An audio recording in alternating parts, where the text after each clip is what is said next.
Episode start होते ही अपने flower shop में काम करते हुए कहती है कि मुझे याद है कि कल रात को कैसे मैंने अपने ही लवर के साथ बहुत फाइट कर लिया था और उसको तो अपना कल रात का पूरा टाइम याद आ रहा था जहाँ पे कैसे तय ने तो उसको बहुत स्वीटली गले लगा लिया था। वो लोग थोड़ा को ज़्यादा नॉर्मली बिहेव कर रहे थे जहाँ पे दोनों को ज़्यादा ब्लश कर रहे थे और इन बातों को याद करते हुए वो कहती है कि मुझे याद है कि कल रात को तो मैंने अपने कुछ बुरी बात को कह के पक्का तुम्हारे घाव को मतलब कि तुम्हारे पूरे शरीर में वुंड्स दे दिए होंगे ना, अपनी थोड़ी सी बुरी बातें कह के जो मैंने तुमसे कह दिया था। बैठा उन सारी बेकार बातों को कहने के बाद मुझे थोड़ा सा रिलीफ फील हो रहा था कि कैसे हम थोड़ा सा स्वीटली और नाइसली बिहेव कर रहे थे। बट तभी इन सारी चीज़ों के बाद अगले दिन जब मेरी नींद खुली तब तो तुम मुझे मेरे साइड में दिखाई नहीं दिए और तुम तो मेरे उठते तक ही कहीं पे चले गए थे।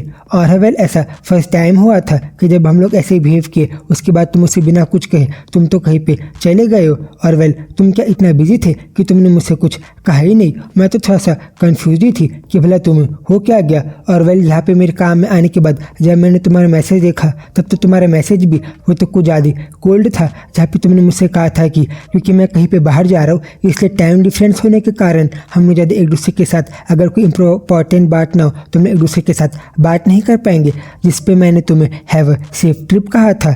और वेल बट इस बार तुम हर बार जब मुझे मैसेज करते हो सामने से तब तुम मुझे एक क्यूट डॉग की इमेज भेजते हो। इस बार तो नहीं पता कि बट तुमने मुझे वो क्यूट से इमेज को भी नहीं भेजा था, जैसे कि तुम मुझे इनडायरेक्टली ये बता रहे हो कि अगर मुझे तुमसे कोई ज़रूरी काम ना हो तो मैं तुम्हें सामने से मैसेज ही नहीं करूँ। और वेल सही में मुझे तो इस बात को देख के थोड़ा सा बुरा भी लग रहा था क्योंकि वेल ऐसा नहीं है कि फर्स्ट टाइम हम लोगों ने एक दूसरे के साथ आर्ग्यू किया है और पहले भी ऐसा बहुत बार हो चुका है कि हमने एक दूसरे के साथ फाइट किए बट उसके बाद तुम मुझे जिस तरीके से मनाते थे और वेल तुम मुझे जिस तरीके से टच करते थे तब तक उन चीज़ों के बाद तो मैं तो अपने पूरे माइंड को लूज ही कर देती थी। जिस तरीके से तुम फाइट होने के बाद मुझे अच्छे से थोड़ा सा बात करते थे।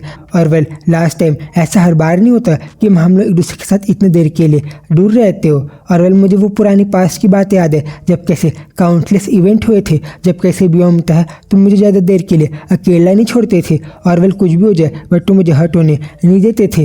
और अभी जब मुझे तुम्हारे बिना रहना है तब जो तुम्हारी एब्सेंस है वो तो मुझे थोड़ा सा फील हो रही है। और मैं तो खुद अभी कंफ्यूज हूँ कि वेल जब तुम पूरे 1 मंथ के लिए मुझसे दूर गए हो तब कि मैं तुम्हारे बिना रह पाऊँगी और क्या वेल तुम कहीं सही सलामत वहाँ पे रहोगे या फिर नहीं। तभी फिर अचानक से हम लोग टैही को देखते जो कि कह रहा था अपने बॉडीगार्ड से हे हियर आओ। और वेल क्या तुम्हें ऐसा लगता है कि जो अपॉर्चुनिटी है मुझे जब मिल रही है तब कहता है लेफ्ट हो गया होगा और वो बाहर चले गया। हाँ सर वो बाहर चले गया। जो अपॉर्चुनिटी है जो आपको उनसे बदले लेने की मिली है ये भी बहुत ज़्यादा अच्छी है। वो स्माइल करते हुए कहता है कि सही में मैं तो होप करता हूँ जिस प्लेन से तह उस बिजनेस ट्रिप में जा रहा है वो प्लेन ही क्रैश कर जाए और वो ख़त्म ही हो जाए। हाँ और हे वेल तुम मेरे पास आओ। Yes sir. और फिर उसको अपने पास बुला के कहता है कि तो फिर तुम मुझे बताओ कि जब अगर तुम मुझे ध्यान से देखते हो तब क्या मैं तुम्हें मेरे यंगर ब्रदर की तरह सिमिलर दिखाई देता हूँ और क्या मेरे लुक्स उससे थोड़े से सिमिलर है। और वेल दिस टाइम मैं तो श्योर हूँ कि कैसे ना कैसे करके मैं उसे बदला ले लूँगा और मैं उसके साथ कुछ ना कुछ तो मैसी या फिर स्क्रू हरकत जरूर से करूँगा उसे परेशान करने के लिए। और वेल अगर उसकी तह की वूमन अगर मुझे देखेगी तो वो मुझे तह से मिस्टेकन कर लेगी और हम दोनों को सेम पर्सन समझेगी अगर मैं तह का भेद बदल के उसे मिलूँगा तो। बट वेल मुझे पता है कि नो मैटर मैं कितना भी ट्राई कर लूँ अपने यंगर ब्रदर की तरह दिखने का बट मैं उसकी तरह ज़्यादा दिखता नहीं। और मुझे पता है कि मैं तह से थोड़ा सा ज़्यादा हैंडसम हूँ। और वेल अगर मैं भेद बदल के उसके सामने जाऊँगा तब क्या वो भला कैसे रिएक्ट करेगी। और वेल मुझे पता है कि जो वुमेन है उस वुमेन को स्टिल अभी तक ये पता नहीं है कि what's truly terrifying in this world और मैं उसके साथ भला कितना ज़्यादा टेरिफाइंग और बुरी चीज़ें कर सकता हूँ। और मैंने कभी अपनी पूरी इंटायर लाइफ ऐसे डॉग की तरह बिहेव नहीं किया तो मैं कन्फ्यूज हूँ कि अगर मैं एक इग्नोरेंट फूल बन के अगर मैं उस बेकार सी फुलिश वुमेन के पास जाऊँगा और मैं उसे बहुत बुरी तरीके से टॉर्चर करूँगा उसे परेशान करूँगा उसे बहुत उसके साथ बहुत मिसबिहेव करूँगा तब इन चीज़ों को सोच के मेरा जो हेड है वो तो पूरा घूम रहा है। लेकिन तभी सीन चेंज होता है और हम लोग उसी पिछले चैप्टर वाली वुमेन को देखते हैं जिसको तह की मॉम ने तह से एक पार्टी में मिलाया था जो कि अपनी फ्रेंड से मिल रही थी और उसे पूछती है कि वेल हैना है, जिससे हमें पता चलता है कि इस लड़की का नाम हैना था। वो हैना कहती है कि ठीक है वेल फ्रेंड चलो हम लोग मेरे होटल में चलते हैं और हम लोग वहाँ चल के बात करेंगे। वो कहती कि या हम लोग होटल चलते और मुझे पता है कि तुम भी एक बहुत बड़े बिजनेस ट्रिप में जा रही हो ना। अरे हाँ मैं जा रही हूँ। और फिर जब वो लोग होटल रूम में चले गए थे तब वो कहती कि राइट, मुझे याद है तुम तो डायरेक्टर बेग के सन से उस एग्जीबिशन में मिली थी ना, तो तुम मुझे बताओगी सही में क्या डायरेक्टर बेग ने वहाँ अपने सन के साथ वो अकेले आई थी या सही में? तो फिर क्या उस वुमेन ने तुम्हें अपने चाइल्ड से तहा से इंट्रोड्यूस भी किया? और वेल तुम्हें पता है वो जो तहा है मुझे अभी याद आया, हम दोनों जब बचपन में थे तब हम लोग तो एक सेम स्कूल में पढ़ते थे। Same school? वेल हाँ, सेम स्कूल तो नहीं बट हाँ सेम एलिमेंट्री स्कूल में हम लोग पढ़ते थे। और वेल हॉनेस्टली मैं तो उसके बारे में भूल ही गई थी। मतलब कि जब हम लोग 8 ईयर्स के थे तब से हम दूसरे को जानते। और वेल मुझे पता नहीं था कि जिस लड़की को मैं जानती हूँ वो ऐसे निकलेगा। अच्छा तो फिर क्या तुम मुझे बताओगी कि बचपन में भला वो कैसा दिखाई देता था जब तक तुम ट्रांसफ़र नहीं हुई थी तब? अच्छा तहा, और वेला मैं ज़्यादा सोचूँ तो मैंने फिगर आउट किया था कि तहा बड़ा हो के बहुत ज़्यादा हैंडसम और थोड़ा सा अच्छा तो जरूर से निकलेगा, बट सही में वो तो मेरी एक्सपेक्टेशन से भी कुछ ज़्यादा अच्छा और कुछ ज़्यादा हैंडसम लड़का निकल गया। और बताते कि वेल जब हम बचपन में थे तब हमें ज़्यादा ऑफकोर्स क्योंकि हम लोग छोटे बच्चे थे हमें ज़्यादा हमारे फैमिली बैकग्राउंड के बारे में पता नहीं था और हम लोग हमारे सारे फ्रेंड्स को सेम ही क्लास के समझते थे। बट वेल मुझे रिमेंबर है कि कैसे मैं तहा को तो बाकी लड़कों से अलग समझती थी। और वेल बॉय जो उसके अराउंड के एज के रहते वो लोग तो बहुत ज़्यादा मैसी रहते, मतलब कि ऐसे बचपन में चाइल्डिश तरीके से रहते, एक मंकी की तरह जो कि हवा भटकते रहते। बट हाँ तहा वैसा नहीं था, वो तो अपने बचपन के एज के हिसाब से कुछ ज़्यादा मैच्योर था, बाकी बच्चों से पूरा अलग। और जब मैं उसको देखा करती थी तब तो मुझे उसके फेस में बहुत सारे वुंड्स और घाव के निशान दिखाई देते थे। और जब वो बचपन में उसको ऐसी देख रही थी तब उसे पूछता है कि हे क्या तुम्हें अपना काम नहीं करना, तुम्हें अपना टाइम टेबल नहीं लिखना? और मैं तो कंफ्यूज हूँ कि भला तुम मुझे क्यों देख रही हो? अरे वेल बस इसीलिए क्योंकि मेरे फिंगर्स जो है वो थोड़े से हर्ट कर रहे। अच्छा ठीक है तो फिर ये लो मैं तुम्हारे इस टाइम टेबल को लिख देता हूँ और तय उसकी थोड़ी सी हेल्प करने लग जाता है। और जब वो इन बात को बताती है तब वो लड़की कहती कि वाओ, तो जो ऑल माइटी बियॉन्ड टाइजो का जो सन है वो बचपन में तुम्हारे लिए तुम्हारे टाइम टेबल को लिखा करता था। वो लोग तह की इन सारी बचपन की क्यूट बातों को लेके हंसने लग जाते हैं। और कहती कि मुझे याद है कि जब मैं उस पार्टी में तह से मिली थी और मैंने उसे हैंडशेक किया था तब तो उसके हाथ को देख के मैंने पता लगा लिया था कि उसका हाथ इतना ज़्यादा कूल और डेंजरस है कि वो तो किसी पर्सन की जान ही ले सकता है। और वेल वाओ, जो लड़का मुझे इतना ज़्यादा हैंडसम और थोड़ा सा डेंजरस दिखाई दिया वो अनजाने में सही बट मेरी फ्रेंड के बचपन में उसके लिए नोट्स लिखा करता था। Wow how cute.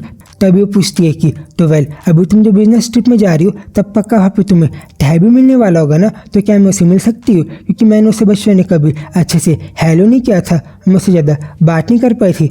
अरे वेल सॉरी, वेल मुझे तुम्हें माफ़ी करना पड़ेगा क्योंकि इस बार भी तुम मेरे साथ हैंग आउट नहीं कर सकती, क्योंकि वेल जो उसके जो फादर और मदर है उन लोगों ने तो डायरेक्टर ने तो मुझे काइंडली सेपरेटली आस्क किया है कि स्पेसिफिकली मैं तह के साथ वहाँ पे उसके स्टैंड बाय किए रहूँ और मैं तह के साथ पूरे टाइम उस बिजनेस में रहूँ और मैं तह को हमारे पूरे फैमिली की चीज़ों के बारे में और बाकी बिजनेस कैसे चलता है उन चीज़ों के बारे में उसको सिखाऊँ। और हम लोग तभी तह को ही देखते जिसको जैद देख के कह रहा था कि wow as expected of young master. मुझे तो उनके फेस में एक भी फियर दिखाई नहीं दे रहा जब वो फ्लाई करके इतने दूर आ गए।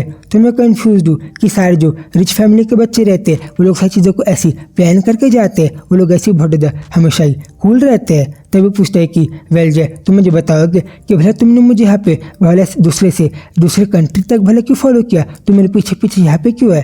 वह सच बताओ तो सर मेरा यहाँ पे मन नहीं था, मैं तो वापस से जल्दी से अपने ओरिजिनल कंट्री कोरिया में जाना चाहता हूँ। लेकिन तभी हम लोग अचानक से एरी को देखते हैं जो कि जब अपने वॉशरूम से बाहर निकल रही थी तब उसे सुनाई देता है कि उसकी ही कंपनी की कुछ लड़कियां कह रही थी कि वेल गाइस क्या तुम लोग मुझे बताओगे कि भला मुंचोल एरी को भला कब से डेट कर रहा है? फ्रेंड एक उसकी कहती कि वेल प्रोबेबली जब से एरी ने इस कंपनी को ज्वाइन किया था तब से उसके ज्वाइन करते साथ मुंचोल ने उसको डेट करना चालू कर दिया था।